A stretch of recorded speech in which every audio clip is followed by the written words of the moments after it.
और सर, जिस प्रकार से अयोध्या में मंदिर निर्माण का काम एक तरह से रिकॉर्ड समय में पूरा हुआ है और इतनी सारी चुनौतियों के बीच पूरा हुआ है। चुनौतियों की बात करें तो कोविड की चुनौती सबसे बड़ी चुनौती थी, वो उसी दरमियान हुई जब मंदिर निर्माण का काम चल रहा था। तो उस बीच समझा जा सकता है कि श्रमजीवियों ने किस प्रकार का योगदान दिया है इस रिकॉर्ड समय में इतने भव्य मंदिर बनाने के, और वैसा फाउंडेशन डाला जो कि 1000 साल तक ये मंदिर खड़ा रहेगा। तो उस लिहाज से प्रधानमंत्री मोदी जब 22 दिसंबर को अयोध्या जाएंगे तो मंदिर के प्राण प्रतिष्ठा कार्यक्रम में जाने से पहले पीएम मोदी उन श्रमजीवियों से मुलाकात करके उनके एक तरह से धन्यवाद देंगे। और प्रधानमंत्री नरेंद्र मोदी की जो काम करने का तरीका है सौरभ, आप देखें तो इससे पहले भी लगातार वो इस काम को करते रहे हैं। चाहे देश की संसद में जिन श्रमजीवियों ने संसद की नई बिल्डिंग को बनाने में योगदान दिया उनसे, G20 में जो भारत मंडपम में श्रमजीवियों ने जो योगदान दिया उनसे, कर्तव्य पथ के मामले में, तो हर एक जगह पर हम लोग देखते हैं कि प्रधानमंत्री नरेंद्र मोदी किस प्रकार से उस सेक्शन को धन्यवाद देते हैं और ये कृतज्ञता एक तरह से देश के प्रधानमंत्री के तौर पर ज्ञापन करते हैं इस देश का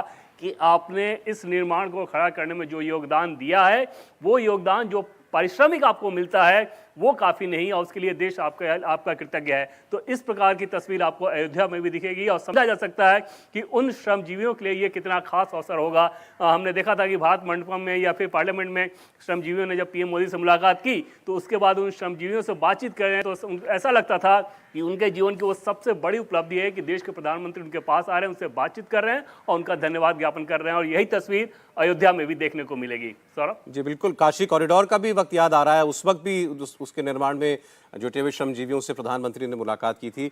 देवेंद्र, आप हैं तो एक सवाल और अयोध्या को लेकर ही जो प्रधानमंत्री का कार्यक्रम है, दरअसल इसको विरोधी जो दल हैं वो तो कह ही रहे हैं कि प्रधानमंत्री वहां क्यों जा रहे हैं, या ये तो जो एक धार्मिक कार्यक्रम है, या वहां तो जो काम है वो पुजारियों का अनुष्ठान का काम है, तो उसमें प्रधानमंत्री क्या करेंगे, और यजमान क्या प्रधानमंत्री को बनाया जा रहा है, क्या क्लैरिटी है इस बारे में कुछ?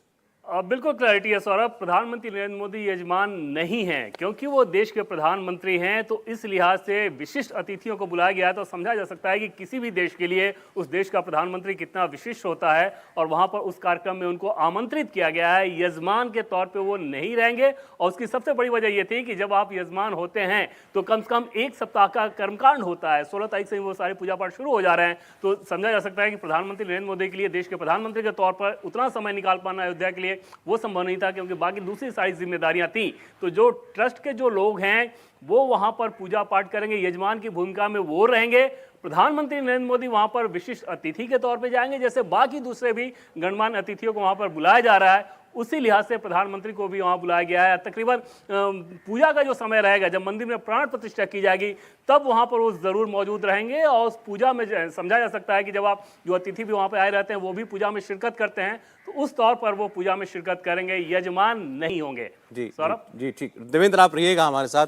तो जो दो इस पर भी क्लैरिटी एक आ ही गई है, क्योंकि बहुत से लोग के मन में ये कंफ्यूजन था कि प्रधानमंत्री क्या जो पूजा में शामिल हो रहे हैं तो किस हैसियत से शामिल हो रहे हैं। देवेंद्र ने क्लियर कर दिया, और जो श्रमजीवियों से उनकी मुलाकात होने जा रही है। नहीं, मुझे लगता है ये किसी भी देश के लिए बहुत अच्छा है। हम लोग कई बार इस तरह की चर्चा सुनते हैं ना कि किसी देश में शिक्षकों का ऐसे सम्मान होता है, किसी देश में जो श्रमिक होते हैं जिनको हम श्रमजीवी के नाम से जानते हैं उनका बड़ा सम्मान होता है।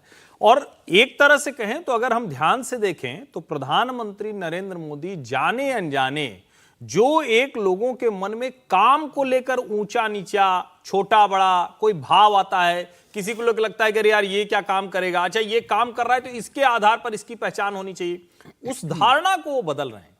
और इसका सबसे बड़ा उदाहरण हमने देखा था जब 2019 के महाकुंभ में प्रधानमंत्री नरेंद्र मोदी प्रयागराज पहुंचे और वहां उन्होंने सफाई कर्मचारियों के पैर धुले थे। वो आश्चर्यचकित कर देने वाला था, देश का प्रधानमंत्री सफाई कर्मचारियों के पैर धुल रहा है। उसके बाद क्या हमने देखा, जहां भी निर्माण होता है उस निर्माण से जुड़े हुए श्रमिकों को, श्रमजीवियों को बुलाते हैं, उनको अपने साथ खाना खिलाते हैं, उनके ऊपर गुलाब की पंखुड़ियां बरसाई जाती हैं, और उनके साथ जब प्रधानमंत्री बैठते हैं तो उनको यह भाव होता है कि एक देश के, एक राष्ट्र के निर्माण में जितनी भूमिका प्रधानमंत्री की है उतनी ही भूमिका किसी भी श्रमिक की है, या इसको और सरल करें, देश के हर नागरिक की बराबर भूमिका है। वो आपको पहचानना है और उस भूमिका का सम्मान करना है। अब इसी से जो आपको प्रधानमंत्री के काम करने का तरीका जो है वो अगली खबर से भी पता चलेगा।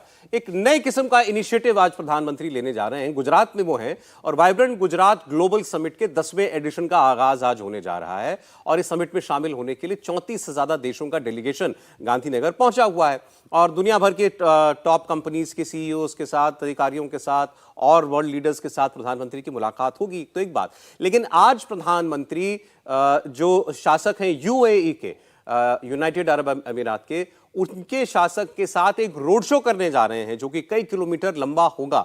तो मुस्लिम वर्ल्ड के एक बड़े नेता के साथ एक रोड शो गुजरात के अंदर, प्रधानमंत्री उसमें होंगे, वो नेता वो शासक उसमें होंगे। इसका क्या महत्व है और पहले तो ये क्यों किया जा रहा है, क्योंकि बिल्कुल एक नई चीज है कि आप किसी वर्ल्ड लीडर के साथ एक रोड शो कर रहे हैं। तो एक कमेंट जरा देवेंद्र से हम ले समझते हैं, फिर आगे बात करेंगे। देवेंद्र।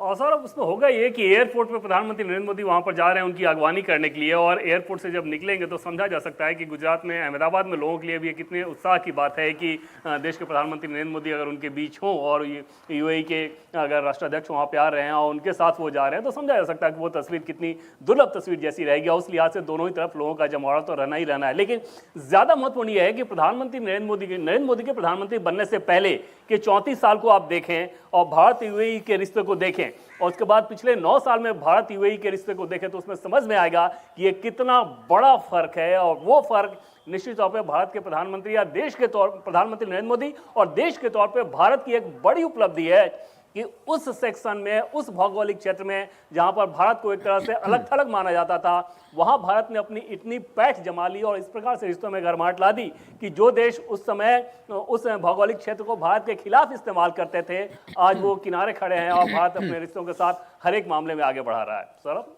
जी, राहुल जी कैसे देखते हैं आज जो होने जा रहा है? देखिए, यूएई वैसे भी हमारे लिए बहुत ज़्यादा इम्पॉर्टेंट पार्टनर है। यूएई में जिस तरह से बिजनेस इस्टेब्लिशमेंट्स हैं, यूएई में बहुत सारी विदेशी कंपनियों के इस्टेब्लिशमेंट्स हैं और भारत के बहुत बड़ा एक जो वर्क फोर्स है वो यूएई में है। और उस वर्क फोर्स से जो भारत को फॉरेन जो रिमिटेंसेस आते हैं, उसके कारण भारत का जो विदेशी भंडार है उसमें बहुत ज़्यादा इजाफा होता है। तो ये सिर्फ इसलिए नहीं कि वो यहाँ पे आए हैं, बल्कि यूएई की इम्पोर्टेंस जो भारत के लिए है, जो सामरिक रूप से भी इम्पोर्टेंस है, क्योंकि गल्फ का कंट्री है, वहाँ पे भारत के रिश्ते बहुत अच्छे हैं। और ये प्रूव किया है कई बार यूएई ने, जैसे वहाँ से प्रत्यार्पण हुआ है बहुत सारे लोगों का, तो उन्होंने प्रूव भी किया है कि बहुत सारा अच्छा रिश्ता भारत के साथ है, इसलिए भी ये इम्पोर्टेंट है। दो बातें, एक तो जब आप ऐसे किसी बड़े वर्ल्ड लीडर को लाते हैं तो एक बात जाहिर है कि आप एक अपने देश के अंदर भी एक मैसेज दे रहे हैं। तो यूएई के शासक के साथ प्रधानमंत्री की कितनी घनिष्ठता है, ये आपको अब से चंद घंटों के अंदर वो तस्वीरों में साफ दिखाई देने लगेगा। क्या इसमें कई देश के मुसलमानों के लिए भी कोई मैसेज है छिपा हुआ, आप देखते हैं? समीर जी। देखिए, प्रधानमंत्री मोदी 2014 में देश की बागडोर संभाली थी, उसके बाद देखिए लगातार 10 साल में देश के अंदर प्रधानमंत्री मोदी की लोकप्रियता तो बनी ही रही, विदेश के अंदर भी प्रधानमंत्री मोदी ने अपनी लोकप्रियता को बढ़ाया। और आप देखिए, सारे दुनिया के वर्ल्ड लीडर प्रधानमंत्री मोदी के दोस्त हैं, प्रधानमंत्री मोदी से सलाह लेते हैं और सबसे प्रधानमंत्री मोदी के संबंध बहुत अच्छे रहे। मुझे ऐसा लगता है कि प्रधानमंत्री मोदी ने अंतर्राष्ट्रीय लेवल पर भारतीय की जो राजनीति है उसको किस तरीके से एस्टेब्लिश किया, मुझे लगता है कि एक बहुत देखने वाली बात है। अब यूएई के साथ जब प्रधानमंत्री रोड शो करेंगे तो मुझे लग रहा है कि ठीक है, विपक्ष कह सकता है कि इसमें जो कोई राजनीति है, मुसलमान वोट बैंक क्या बड़ा है।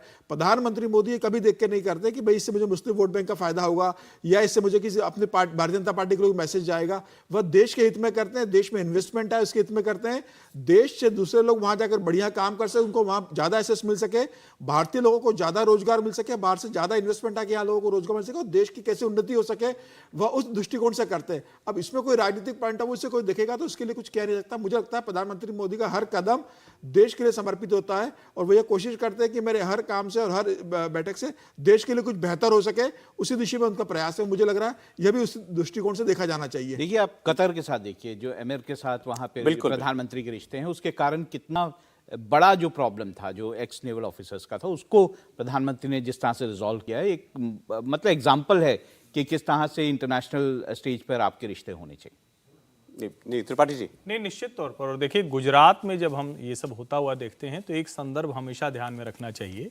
प्रधानमंत्री नरेंद्र मोदी ने मुख्यमंत्री रहते हुए गुजरात से ही वाइब्रेंट गुजरात समिट की शुरुआत की, जिसने इस देश में राज्यों के बीच में प्रतिस्पर्धा का माहौल तैयार किया कि हमारे यहाँ निवेश ज्यादा है, हमारे यहाँ बड़ी कंपनियां आए, हम भारत के ग्रोथ ड्राइवर बने। और गुजरात में तो वैसे भी अब गांधीनगर में जो गिफ्ट सिटी है, जो Gandhinagar international finance tech city है, तो वो अपने आप में वो उसका बड़ा हब बनाना चाहते हैं। अगर यूएई उसमें साझेदारी करता है, यूएई की कंपनियां वहां आती हैं, तो वो एक बहुत बड़ी सफलता होगी। और वैसे भी जो इंफ्रास्ट्रक्चर है गांधीनगर का, गुजरात का, अहमदाबाद का, उस इंफ्रास्ट्रक्चर में जब एयरपोर्ट से आप रोड शो करते हुए आएंगे तो यूएई के शासक भी तो अपने लोगों को जाकर बताएंगे। उनके साथ आया हुआ प्रतिनिधिमंडल उससे बहुत कुछ संदेश लेता है। और हमारे यहां तो ये दिखेगा ही, ये वर्ल्ड ओवर दिखाई देगा कि भारत का एक राज्य किस तरह से विकास करता है, वहां निवेश की कितनी संभावना है। और ये अपने आप में भारत के लिहाज से, और देखिए भी लक्षद्वीप वाला हम लोगों ने देखा ही कि एक प्रधानमंत्री की कुछ वीडियो और कुछ उनके चलचित्र वो अचानक से पूरी दुनिया में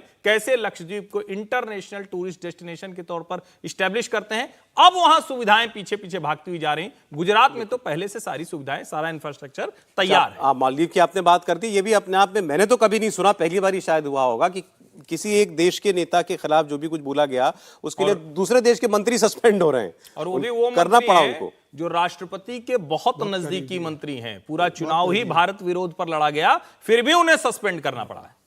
देखिए, मालदीव्स वाला अगर उस पर बात करेंगे तो भारत का बहुत ज़बरदस्त योगदान है मालदीव्स को बढ़ाने में। जिस तरह से पहला भारत देश था, जब मालदीव एक कंट्री बना तो पहला देश था जिसने उसको रिकग्नाइज़ किया ना। जो कैक्टस जो पूरा एक ये कहें कि मालदीव में एक जगह सत्ता जो है वो पलटने वाली थी 1988 में। जिस तरह से कैक्टस ऑपरेशन भारत ने किया, वो श्रीलंकन तमिल जो टाइगर्स थे उनके प्रभाव से वो सत्ता बदल रही थी। भारत ने इंटरवीन किया, किस तरह से देश को बचाया। उसके बाद जिस तरह से इंफ्रास्ट्रक्चर के लिए भारत ने वहाँ पैसा दिया, वहाँ हॉस्पिटल बनाने के लिए, बाकी सब चीज़ों के लिए भारत का बहुत बड़ा योगदान मालदीव्स में है। और ऐसे में अगर मालदीव्स जो है भारत की इस सारी चीज़ को इग्नोर करता है तो उसको बहुत नुकसान होगा। आप खुद ही सोचिए, इस घटना के बाद जिस तरह से टूरिज्म मालदीव्स का इफेक्ट हुआ है, बहुत सारे जो वहाँ पे होटल रिजर्वेशंस थे, हजारों एयर रिजर्वेशन, एयर टिकट्स थे, लोगों ने कैंसिल करवा दिए। और उस मालदीव्स की पूरी जो इकोनॉमी है वो टूरिज्म पे नंबर 1 जो संख्या में टूरिस्ट जो भारत से जाते हैं, नंबर 2 चाइना से जाते हैं। कोरोना काल में तो वैक्सीनेशन भारत ने भेजा वहां पर। नहीं देखिए, लेकिन ये भी अपने आप में आप हर चीज आप दबाव से या कह करके नहीं करा सकते। आम जनता को तो कैसे ही आप प्रभावित करेंगे, लेकिन देश में लोगों को लगा कि भाई हमारे प्रधानमंत्री के लिए, प्रधानमंत्री का अपमान किया गया है। हजारों लोगों ने, जैसे आप बता रहे हैं, अपनी बुकिंग्स जो हैं वहां रिजॉर्ट्स की और एयर टिकट्स की सब कैंसिल करा दी। ये अपने आप में कितनी बड़ी बात है। मालदीव्स में जिस तरह का माहौल इस वक्त है, जो पूरा चुनाव पिछला लड़ा गया मालदीव्स में, वो आउट इंडिया करके चुनाव लड़ा गया। तो एक तरह से मुझे लगता है कि भारत ने जो कुछ उस कंट्री के लिए किया है, उस देश के लिए किया है, उसके लोगों को उसको देखना भी समझ पड़ेगा और समझना भी। नहीं, यहां जैसे लोगों ने रिएक्ट किया, मैं उस पर क्या बात करना बिल्कुल। और मुझे लगता है कि देखिए, भारत को अक्सर कहा जाता है ना, हम विकासशील देश हैं, हमारी बड़ी चुनौतियां हैं, लेकिन सोचिए कि हमारे देश से प्रतिवर्ष 2 लाख से अधिक लोग वो मालदीव घूमने चले जा रहे हैं। तो जो सारे सेलिब्रिटी, आप उसको दबाव कह लीजिए, आप उसको प्रधानमंत्री का नाम कह लीजिए, लेकिन अंत में क्या हुआ? अंत में वो सारे सेलिब्रिटी कह रहे हैं कि भैया हम तो इधर जाएंगे। कंपनियां कह रही हैं कि हम कस्टमाइज्ड पैकेज निकालेंगे लक्षद्वीप के लिए। जो ज्यादातर लोग लक्षद्वीप को सिर्फ और सिर्फ एक कहें कि नाम के तौर पर सिर्फ सुनते थे, और सीधे चूंकि कोई कनेक्टिविटी नहीं, आपको वाया होकर जाना पड़ता है, अब वहां के लिए पैकेजेस निकाले जा रहे हैं। तो देश के अलग अलग हिस्सों में, जिसको हम कहते हैं ना, जो अमिताभ बच्चन के शब्दों में कहें, आत्मनिर्भर भारत हैं हम अपनी शक्ति पहचान रहे हैं। अब जामवंत के सरीके न सही, लेकिन हनुमान जी की शक्ति प्रकट हो रही, पहचान रहे लोग। एक बड़ी टूरिज्म कंपनी ने ये कह दिया कि हम पैकेज नहीं देंगे मालदीव्स के, वहां के पैकेज नहीं देंगे, ईज माई ट्रिप शायद उन्होंने कैंसिल कर दिया ईज माई ट्रिप। जिनका वहां बड़ा इन्वेस्टमेंट है, कल ही उन लोगों के स्टेटमेंट आया, जॉइंट इनका बयान आया हुआ है कि अगर मालदीव में ऐसा ही व्यवहार रहा तो यहां पर हमारा जो इन्वेस्टमेंट है हम उसे वाइंड अप करने की कोशिश करेंगे। तो भारत से जो जा रहे हैं वो तो ठीक है, भारत के जो उद्योगपतियों ने जहां टूरिज्म में पैसा लगाया और दूसरे व्यवसाय में पैसा लगाया, कल उन्होंने जॉइंट वक्तव्य जारी किया है कि इस तरीके से अगर भारत के प्रधानमंत्री और भारत के खिलाफ किया जाएगा तो यहां में सोचना पड़ेगा कि हम यहाँ इन्वेस्ट करें। हम हो सकता है अगर आने वाले समय में हमारा यहाँ से इन्वेस्टमेंट वापस किसी और कंट्री में ले जा सकते हैं। तो मुझे लग रहा है कि मालदीव के लिए भी एक चेतावनी है कि भाई उन्हें सोच समझ के किसी देश के बारे में बोलना है। चलिए, प्रधानमंत्री का लेकिन आज जो रोड शो गुजरात में होने जा रहा है वो तस्वीरें बहुत महत्वपूर्ण होंगी और खास होंगी, तो वो आप लाइव देखेंगे इंडिया टीवी पर। आज कहानी कुर्सी में इतना ही। राहुल जी, समीर जी, हर्षवर्धन जी, बहुत धन्यवाद आप लोगों का।